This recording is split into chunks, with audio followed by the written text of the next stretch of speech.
안녕하십니까, 문유프입니다. 오늘도 3개 연달아서 영상 찍습니다. 항상 비슷하게 그냥 노편집으로 이렇게 찍는 거라 어렵지는 않은데, 뭐 에어컨도 끄고 선풍기는 껐는데, 에어컨도 껐는데 되게, 막 목이 메요. 좀 연달아서 하니까 좀 힘드네요. 자, 이제 9월 마지막 주 들어가죠. 9월 마지막 주 들어가는데, 올해도 시험이 9월 달인가요? 근데 이제 제가 확인은 못했어요. 9월 달인지 10월 달인지 뭔지. 근데 이제 매년 9월 말에 이제 공인중개사 시험이 있죠. 우선 제가 작년에 올렸나?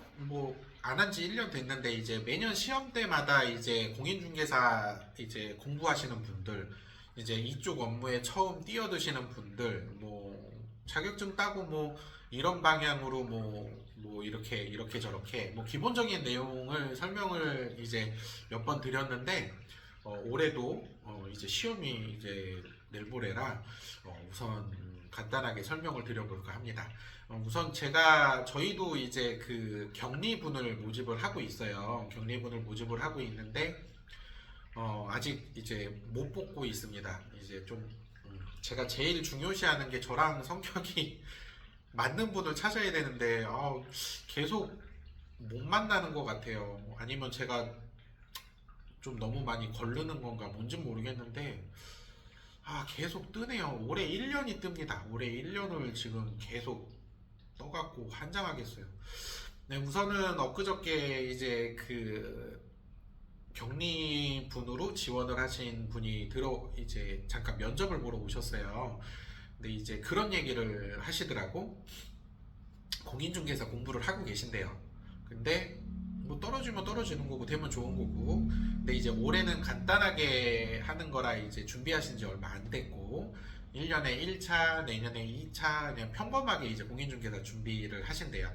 그러면서 이제 저희 사무실에 오셔서 격리 업무 보시면서 이제 부동산 일도 하고 공부도 하고 마음에 들면 쭉 가고 마음에 안 들면 그냥 안 하고 이런 식의 대화를 편안하게 했는데, 이제 그런 거죠.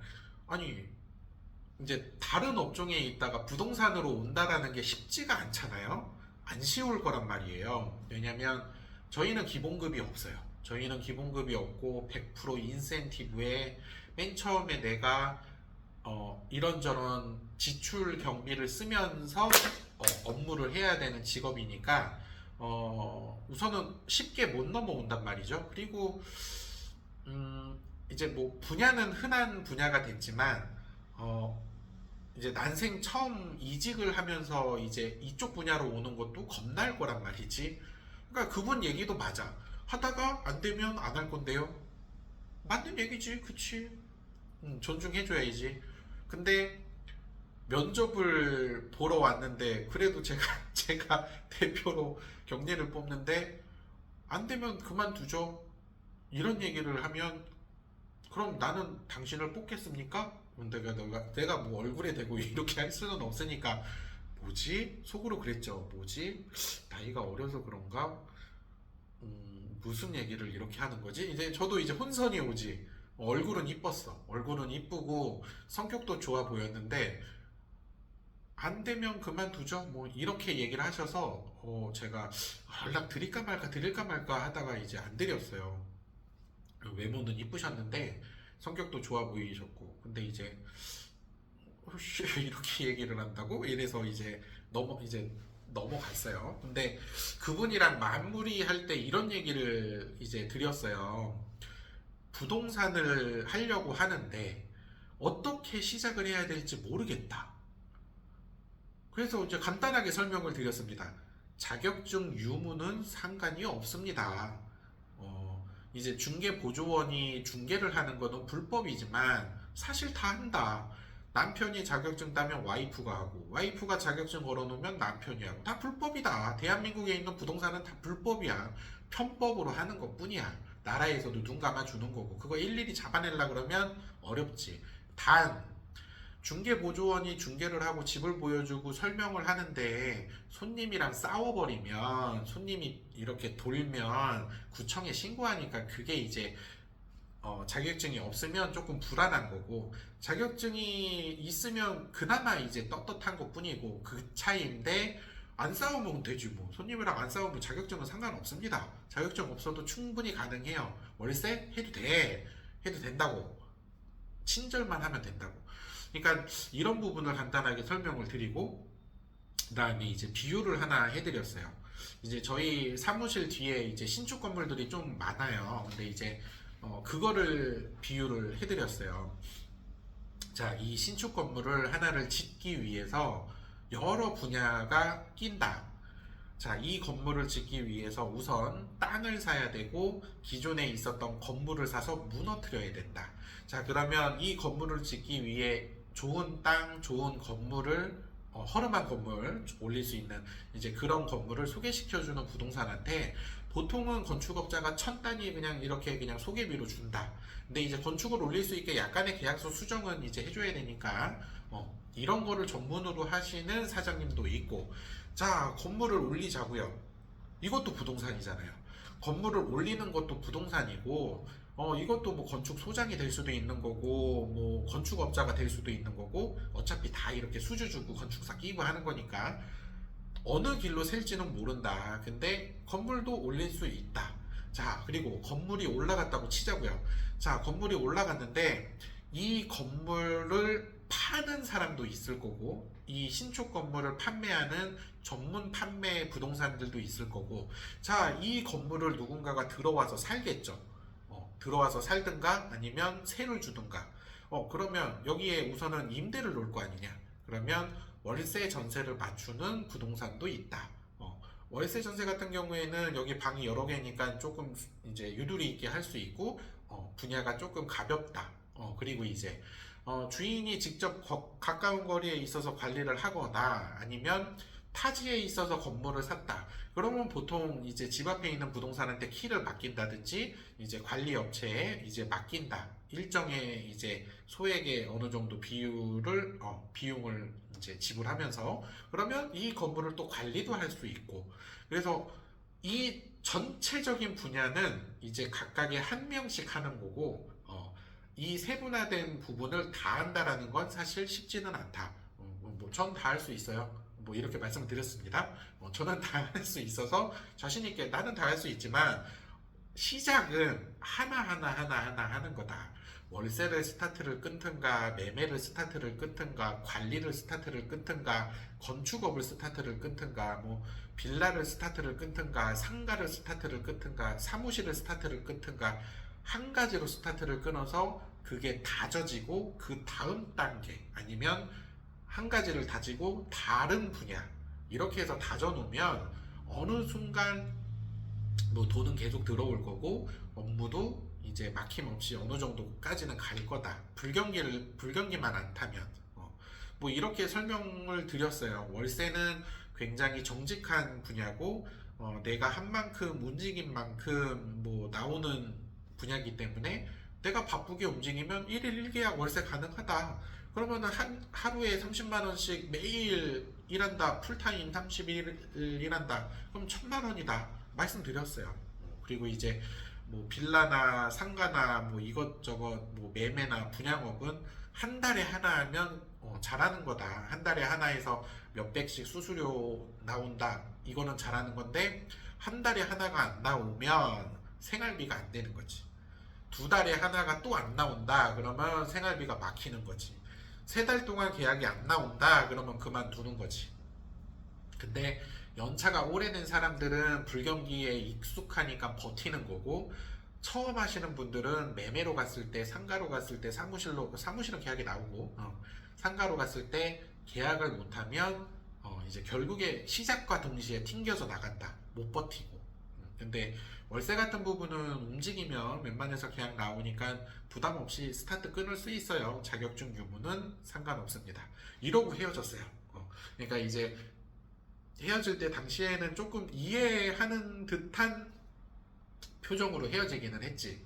아, 이렇게 스타트를 끄는 건 되겠구나 하고 어떤 생각을 하고 이제 저랑 헤어지셨는지는 모르겠지만 뭐 이런 식으로 설명을 드렸어요.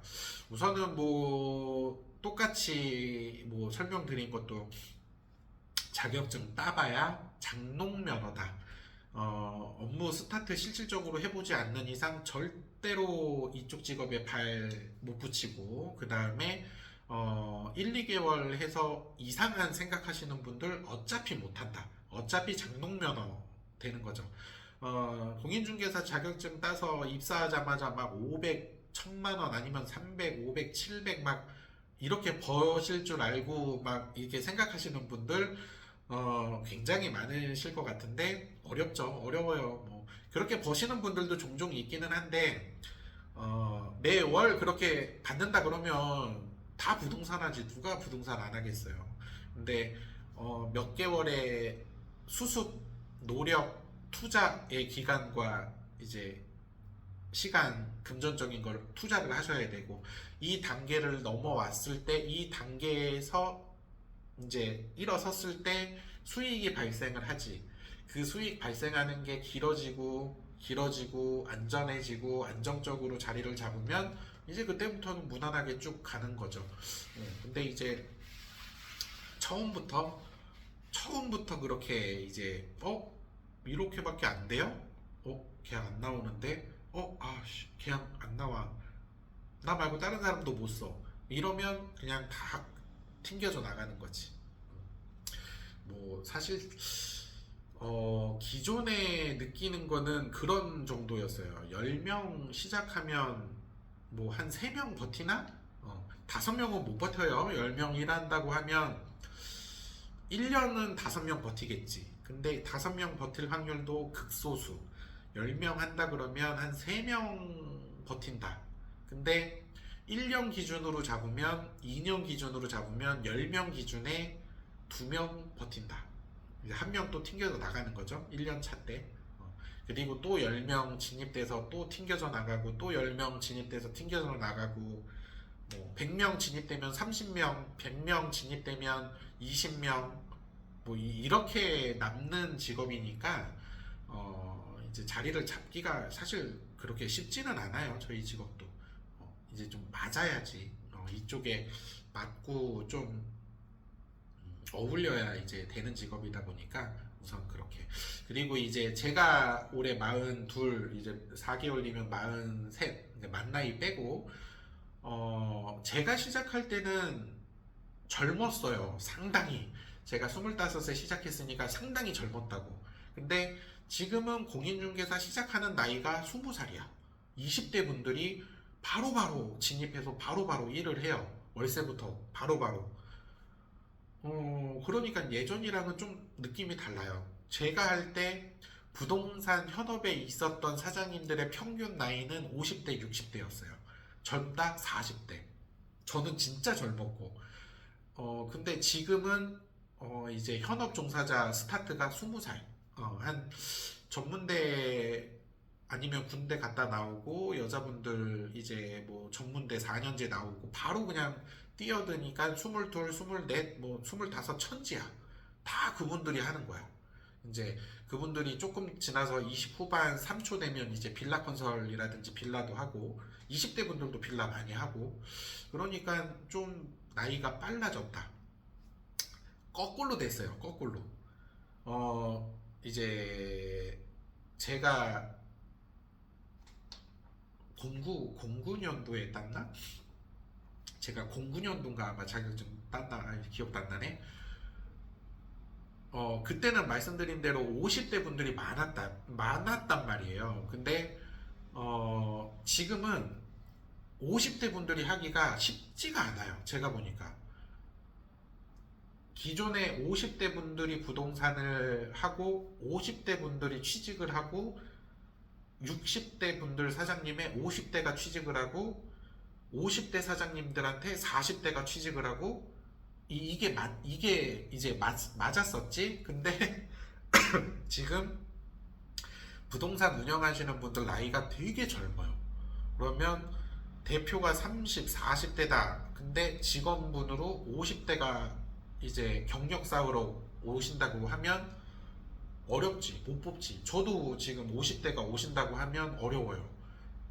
신입을 내가 알려준다라는 거는 동일한 조건이겠지만 어렵지.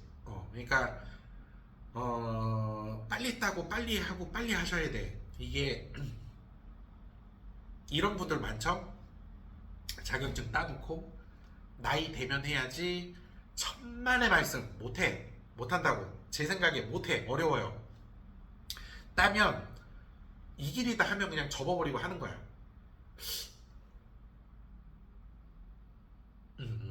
그래야 될 것 같아요. 제 느낌상. 20, 30대 이제 공무원 분들도 많이 따놓죠. 하다가 회사 그만두고 아니면 이제 정년퇴직하면 공인중개사나 해야지. 구청에 계신 분들도 그런 거 되게 많아. 구청에 이제 뭐 부동산들 운영한다라든지 부동산들 이제 뭐 이렇게 지적과라든지 부평구청은 이제 토지정보과 지적과라고 하는데 공무원분들도 공인중개사가 있어요. 나중에 이제 공무원 하다가 안 맞아. 그러면 공인중개사로 넘어오려고. 어려워요. 어려워. 쉽지 않아. 나면 그냥 공무원 그냥 바로 때려쳐버리고 부동산에 목매서 들어가야지 성공하지. 내가 이거 따놨다가 이제 나도 체력이 닿을 때쯤 50대 공인중개사 간판 걸고 부동산 해야지. 일은 언제 배우고 일은 어디서 배울 건데 안 된다니까요. 빨리 빨리 빨리 빨리. 여기는 대한민국이잖아. 빨리 빨리 빨리 빨리. 그래서 빨리 빨리 빨리 빨리 차려야 돼. 실질적으로 60대 분들 이제 어르신들 뭐 이제 제가 40 초반 되니까 50대 분들은 그냥 형님으로 부르는 게 편하기는 하고 그냥 사실. 근데 60대 분들이라 그러면 이제 사실 공인중개사 현업에 어렵죠. 어려워요. 제가 보기에 이 저희 외삼촌 같은 분들, 외숙모 같은 분들, 뭐 고모, 이모 같은 분들 제가 꿈과 희망을 맡고 싶지는 않지만 어려워요. 실무를 싸다가 실무를 하시면서 나이가 차서 그냥 이제 나도 내 자격증 정말 따고 싶다 해서 그냥 학원 막 4, 5년 다니시면서 이제 뭐 술 마시는 날이 1년에 반, 공부하시는 날이 1년에 3분의 1 이렇게 해서 뭐 하시는 어르신들 많으니까 이분들은 근데 부동산을 현업에서 하고 계시니까 일을 할 수 있잖아요. 증만 걸면 되니까. 근데 이제 나이가 어느 정도 차셨는데 자격증을 따서 이제 쉽게 쉽게 생각하고 쉽게 쉽게 이제 간판 거실 줄 안다 이렇게 생각하시면 사실 조금은 이제 어렵습니다. 이제 어, 목돈이 있어서 어떤 건물을 들어가서 천천히 배우고 아니면 어떤 좋은 기회에 젊은 직원이 하나가 들어와서 젊은 직원이 하는 거 이제 어떻게 하나 나이가 있으니까 사실 다 베낄 수 있어요. 저 직원은 어떻게 하나, 내가 뽑은 직원은 어떻게 하나. 그래서 얘가 잘하는 거 이렇게 쑥쑥쑥쑥 빼먹어도 돼. 네, 이런 능력이 있다고 하면. 근데 그런 게 없으면 사실 조금, 조금은 말씀드리기 그렇지만, 조금은 어려우실 것 같아요. 뭐, 열심히 공부하셔서 따셨는데, 취직의 길이 막혀 있다. 이자면 실무를 배우셔야 되는데, 이제 부동산들 지금 현업 나이대가 어리다 보니까 이제 조금 어렵죠. 지금 저는 이제 같이 계신 분이 이제 40 후반 그리고 이제 60 이렇게 같이 있어요. 그러니까 이제 한 분은 이제 저보다 동생. 그러니까 저도 지금 당장 이제 그 40 후반 사장님이랑 이제 60 사장님이랑 같이 있지만 이분들은 지금 현업 종사한 지 20년, 30년이 넘었어요. 그러니까 종사하셨던 분들이니까 같이 있는 거지. 이제 저도 제가 만약에 직원분을 모집을 한다 그러면 어려울 것 같아. 아니면 제가 양아치야. 아니지. 순리대로 간다고 쳐보자고요. 양아치를 떠나서 순리대로 간다고 치면 나도 팔아야 되는 직업이잖아요. 그럼 내가 나이 든 사람을 뽑는다, 아니면 공무원을 뽑는다, 퇴직하신 나이 드신 분을 뽑는다, 일은 알려줄 수 있어. 그 대신 이 사람, 이 분의 인맥에 매기겠지. 아니면 좋은 건물이 있으면 진짜 좋게 하겠지만 이분의 인맥을 써서 팔아야 된다라는 개념으로 뽑을 수도 있지. 저는 안 해. 저는 그런 스타일은 아니에요. 근데 이제 그럴 수는 있겠죠. 분양판이 그러기는 해요. 분양시장은 무조건 파는 게 목적이니까 뭐 주의, 인맥 뭐 이것저것 없어. 그냥 팔면 돼. 거기는 파는 게 직업이니까. 근데 이제 중개업은 그게 아니니까. 이제 부동산 공인중개사는 이제 그런 업종이 아니니까 조금은. 자, 대화가 뭐 좀 뒤죽박죽 하면서 20분 정도 설명을 드렸어요. 이제 업무 처음 하시는 분들은 우선 음, 하나만 뭐 매년 9월 달에 제가 영상 한두 개씩 올렸는데 하나 정해놓고 다져놓고 하나 정해놓고 다져놓고 하나 정해놓고 다져놓고 독립, 아니면 한 군데서 그냥 주구장창 한 2, 3년 하다가 독립. 음, 그렇게. 자, 여기까지 찍겠습니다.